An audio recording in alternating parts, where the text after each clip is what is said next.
Gaza real estate کا انتہائی زبردست ٹکڑا ہے۔ ٹرمپ نے اپنی ناپاک نظریں فلسطین پر گاڑ دیں۔ ایران کے ساتھ ڈیل کے امکانات ہیں۔ امریکی صدر ڈونلڈ ٹرمپ کا بڑا دعویٰ، ایران کے ساتھ براہ راست مذاکرات کی تاریخ بھی بتا دی۔ ٹرمپ اور نیتن یاہو کا ملاقات کے بعد حماس سے مذاکرات کا انکشاف، غزہ جنگ رکنے میں زیادہ وقت نہیں لگے گا۔ ٹرمپ کی اسرائیلی وزیر اعظم سے ملاقات میں گفتگو، امریکی صدر ڈونلڈ ٹرمپ نے نیتن یاہو کو زیلنسکی سے زیادہ ذلیل کیا۔ اسرائیلی صحافیوں کا دعویٰ، اسرائیل غزہ کے 50% حصے پر قابض ہو چکا۔ امریکی میڈیا نے انکشاف کر دیا، جبکہ حماس کے جوابی وار جاری ہیں۔ القسام بریگیڈ نے اسرائیل پر راکٹ داغ دیے۔ اسکلان میں نقصانات، ہر طرف خوف کے سائرن بج گئے۔ غزہ اور مغربی کنارے میں کسی بھی نقل مکانی یا پھر الحاق کا سخت مخالف ہوں۔ فرانسیسی صدر فلسطینیوں پر مظالم کا اثر، ہزاروں صہیونی فوجی شدید ذہنی اور نفسیاتی بیماری میں مبتلا ہو گئے۔ اس ولاگ میں ان تمام اپڈیٹس پر کریں گے بات۔ آپ دیکھ رہے ہیں 92 نیوز ڈیجیٹل اور میں ہوں آپ کے ساتھ وقاص فاروق۔ تو ویورز، امریکی صدر ڈونلڈ ٹرمپ نے 61,000 معصوم فلسطینیوں کے خون سے رنگین غزہ کو ریئل اسٹیٹ کا زبردست ٹکڑا قرار دے دیا۔ غیر ملکی میڈیا کے مطابق امریکی صدر نے غزہ پر ایک بار پھر نگاہیں گاڑ دی ہیں۔ اسرائیلی وزیر اعظم سے وائٹ ہاؤس میں ملاقات کے موقع پر صدر ٹرمپ نے کہا کہ یہ فلسطینی پٹی ریئل اسٹیٹ کا ایک انتہائی زبردست ٹکڑا ہے۔ ٹرمپ نے کہا کہ میرے خیال میں یہ بہت اہم ریئل اسٹیٹ کا ایک انتہائی زبردست ٹکڑا ہے اور مجھے لگتا ہے کہ یہ ایسی چیز ہے جس میں ہم شامل ہونا چاہیں گے۔ ٹرمپ نے کہا کہ غزہ جنگ کو رکنے میں زیادہ وقت نہیں لگے گا۔ امریکی امن فورس کا غزہ کی پٹی پر کنٹرول کرنا اور پھر اس کی ملکیت حاصل کرنا ایک اچھی بات ہوگی۔ کہا کہ ہم حماس کے زیر حراست یرغمالیوں کی رہائی کے لیے کام کر رہے ہیں۔ اور AFP کے مطابق ڈونلڈ ٹرمپ نے غزہ کو امریکہ کے لیے بارہا ایک کاروباری موقع کے طور پر دیکھا اور بیان کیا، اور انہوں نے کہا کہ غزہ کو مشرق وسطیٰ کے رویرا میں تبدیل کیا جا سکتا ہے۔ تاہم فلسطینی غزہ کو اپنی مستقبل کی ریاست کے ایک حصے کے طور پر دیکھنا چاہتے ہیں۔ دنیا بھر کے ممالک اور بالخصوص عرب اقوام نے ٹرمپ کی تجویز کو سختی سے مسترد کیا، جن میں مصر، اردن بھی شامل ہیں، جہاں ٹرمپ نے غزہ کے فلسطینیوں کو رہنے کے لیے بھیجنے کا مشورہ دیا تھا۔ ٹرمپ نے کہا کہ آپ جانتے ہیں کہ غزہ میں امریکہ جیسی امن فورس کا ہونا، غزہ کی پٹی کو کنٹرول کرنا اور اس کا مالک ہونا ایک اچھی بات ہوگی، کیونکہ ابھی میں صرف قتل اور حماس اور مسائل کے بارے میں سنتا ہوں۔ ٹرمپ نے مزید کہا کہ اگر آپ ان فلسطینیوں کو لے جائیں اور انہیں مختلف ممالک میں منتقل کر دیں، اور آپ کے پاس بہت سے ممالک ہیں جو ایسا کریں گے، پھر آپ کے پاس واقعی ایک ایسا علاقہ ہوگا جہاں پر آزادی ہی ہوگی۔ امریکی صدر ڈونلڈ ٹرمپ نے کہا کہ ایران کے ساتھ ڈیل کے امکانات ہیں، ہم ایران کے ساتھ براہ راست بات چیت کر رہے ہیں۔ اوول آفس میں امریکی صدر ڈونلڈ ٹرمپ سے اسرائیلی وزیر اعظم نیتن یاہو کی ملاقات ہوئی۔ امریکی صدر ڈونلڈ ٹرمپ کا کہنا تھا کہ ایران کے ساتھ براہ راست بات چیت کر رہے ہیں، اور امید ظاہر کی کہ ایران کے ساتھ مذاکرات کامیاب ہوں گے اور یہ ان کے مفاد میں ہے۔ امریکی صدر ٹرمپ نے جنگ سے بچنے کا اشارہ دیتے ہوئے کہا کہ امریکہ ایران کے ساتھ تصادم سے بچنے کی کوشش کر رہا ہے، جبکہ اسرائیلی میڈیا نے رپورٹ کیا تھا کہ نیتن یاہو نے ان ممالک میں ہنگامی لینڈنگ کے خطرے سے بچنے کے لیے واشنگٹن کے لیے طویل پرواز کا راستہ اختیار کیا، جو ان کے خلاف بین الاقوامی فوجداری عدالت کے وارنٹ گرفتاری کو نافذ کر سکتے تھے۔ جبکہ فلائٹ ریڈار 24 ویب سائٹ کے مطابق اسرائیلی حکومت کا ایک طیارہ جو کہ نیتن یاہو کو لے کر ہنگری سے امریکہ کے لیے روانہ ہوا تھا، گرفتاری کے بین الاقوامی وارنٹ کے باوجود فرانسیسی فضائی حدود سے گزرا۔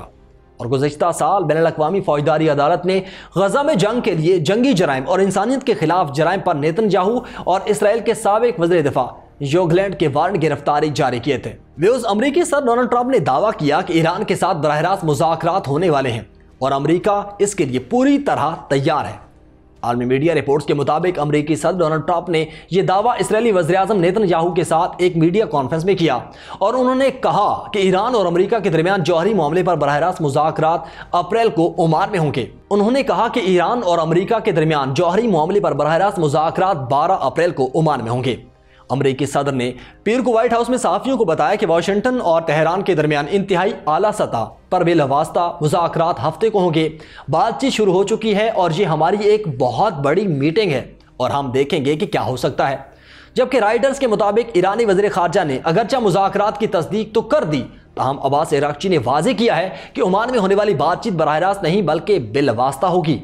تہران نے اس سے قبل بھی براہ راست مذاکرات کے لیے واشنگٹن کے مطالبات کو مسترد کر دیا تھا، اور ایرانی وزیر خارجہ کا کہنا ہے کہ جتنا یہ بڑا موقع ہے اتنا ہی بڑا امتحان بھی ہے اور گیند امریکہ کے کورٹ میں ہے۔ امریکی صدر نے دھمکی دیتے ہوئے کہا کہ ایران سے بات چیت کامیاب نہ ہوئی تو ایران بڑے خطرے میں آ جائے گا اور یہ نہیں ہو سکتا کہ ایران کے پاس ایٹمی ہتھیار ہو۔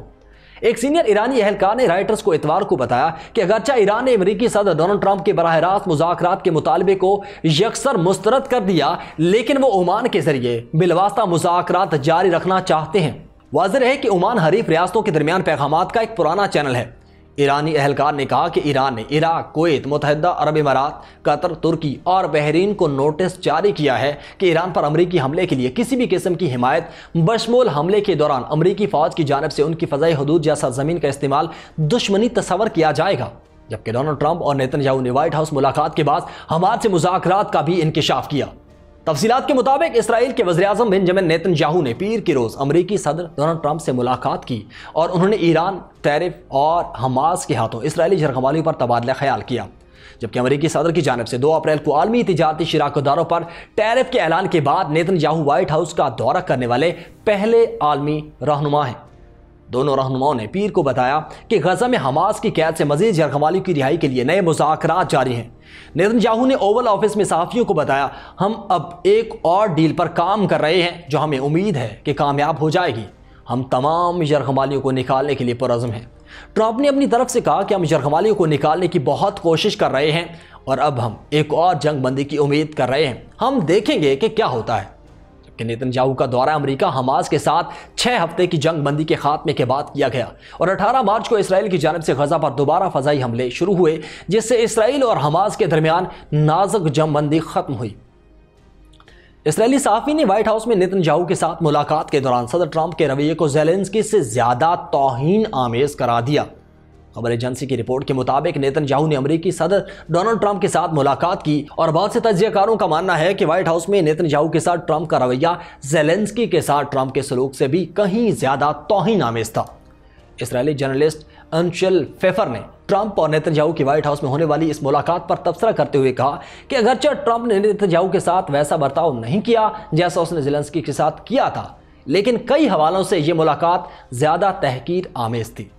فیفر نے کہا کہ ٹرمپ اسرائیل سے یہ مطالبہ نہیں کرتا کہ وہ امریکہ کے ساتھ تابع ملک کی طرح برتاؤ کرے، بلکہ اس کا رویہ ایسا ہے گویا اسرائیل پہلے ہی امریکہ کی ایک ریاست بن چکا ہے اور نیتن یاہو صرف سر ہلا کر اس کی باتوں سے اتفاق کرتا ہے۔ یہ نیتن یاہو کی انتہائی درجے کی توہین ہے۔ انہوں نے مزید کہا کہ امریکی صدر نے اسرائیلی وزیراعظم کو مجبور کیا کہ وہ ایران کے ساتھ ممکنہ معاہدے کی کھلے عام تائید کرے۔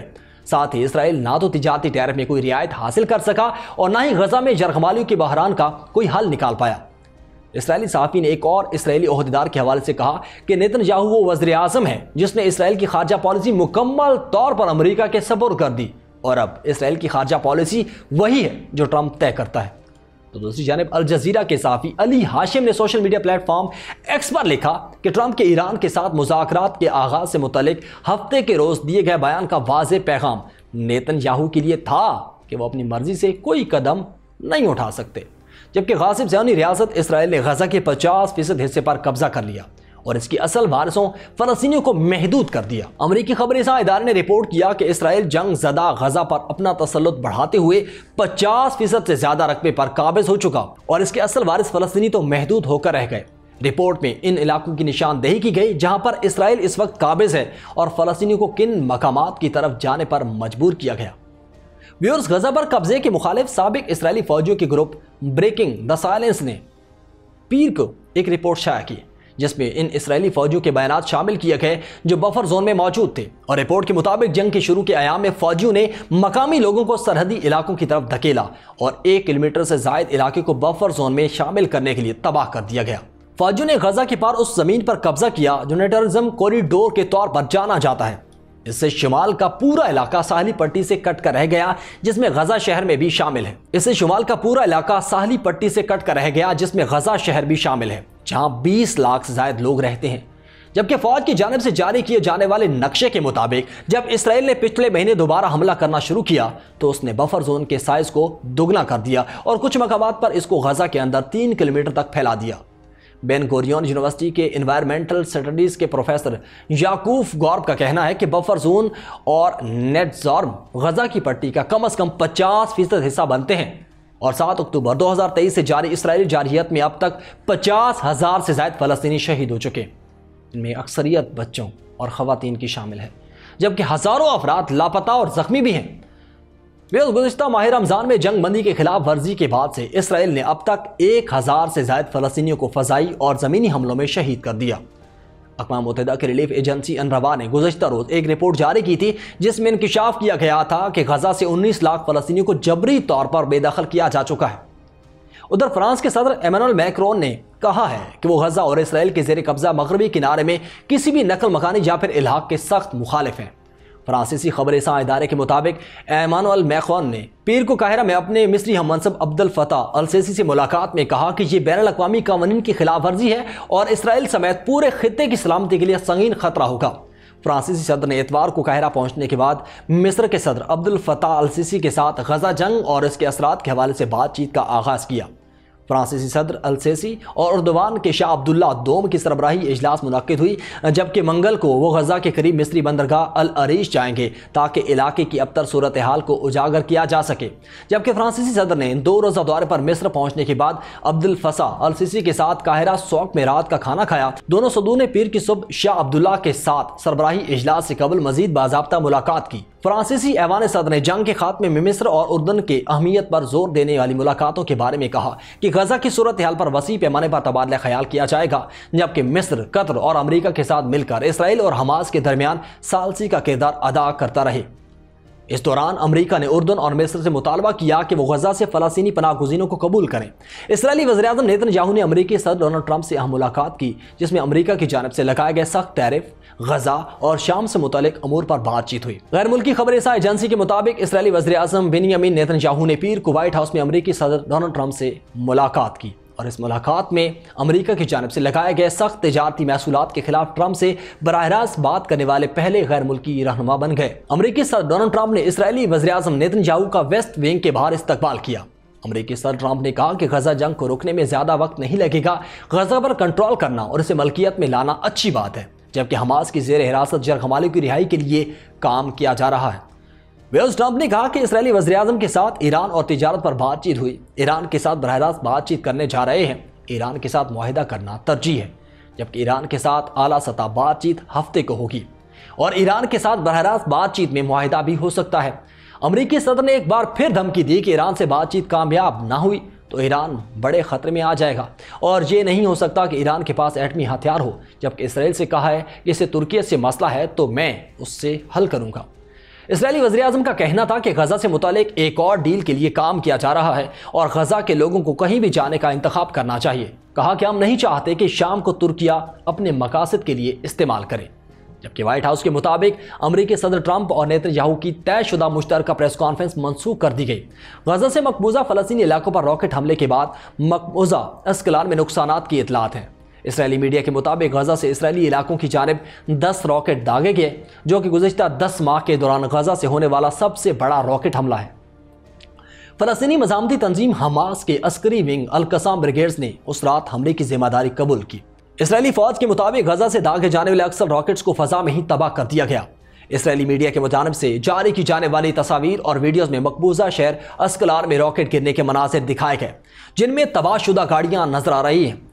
اسرائیل کی ریسکیو سروس کے مطابق راکٹ حملے کے نتیجے میں 3 افراد زخمی ہوئے، اور اسرائیلی فوج نے 18 مارچ کو غزہ جنگ بندی معاہدہ توڑتے ہوئے غزہ پر بدترین بمباری شروع کر دی، جس کے نتیجے میں 18 مارچ سے اب تک غزہ میں 1000 سے زائد شہید ہو چکے، جبکہ 7 اکتوبر 2023 سے اسرائیلی حملوں میں شہید ہونے والے فلسطینیوں کی تعداد 50,000 سے تجاوز کر چکی ہے۔